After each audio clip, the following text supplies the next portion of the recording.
त्याच्यावर चालतो. तर त्या गांडुळांना जर असा ते हात असतो म्हणजे ते लोखंडी असेल, चालताना ज्यावेळी ते हलणार गांडूळ त्यावेळी ते तुटणार. त्या जाळीच्या होलमधून अर्धे अर्धे तुम्हाला ते तुकडे होणार त्या जाळी.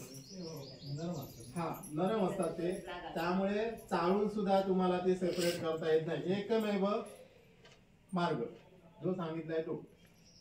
बरं, दुसरी गोष्ट, खत तयार झालंय हे कसं ओळखायचं? कसं ओळखता येईल? बघा, आपला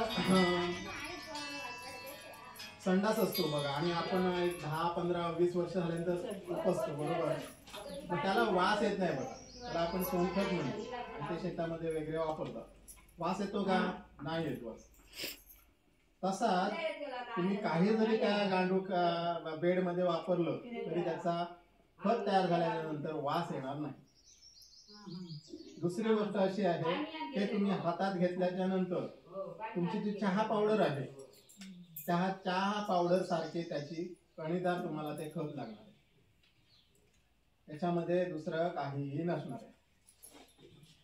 खत तयार झालं हे ओळखण्याचं सगळ्यात चांगलं सोपं उदाहरण आहे, म्हणजे लक्षण आहे की ते जे खत आहे ते काय करायचं आहे, मुठीमध्ये घ्यायचं आहे आणि बघायचंय तुम्ही.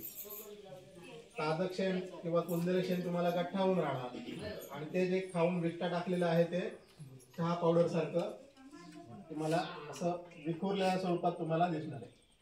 2 ते 2.5 महिन्यामध्ये एकदमच जर तुम्ही ताजा पालापाचोळा वगैरे वापरला तर 2.5 महिन्याच्या वर जात नाही. चालेल ना? 1.5 महिन्यापासून ते स्टार्ट होतं. जसं तुमचं शेण असेल तसं.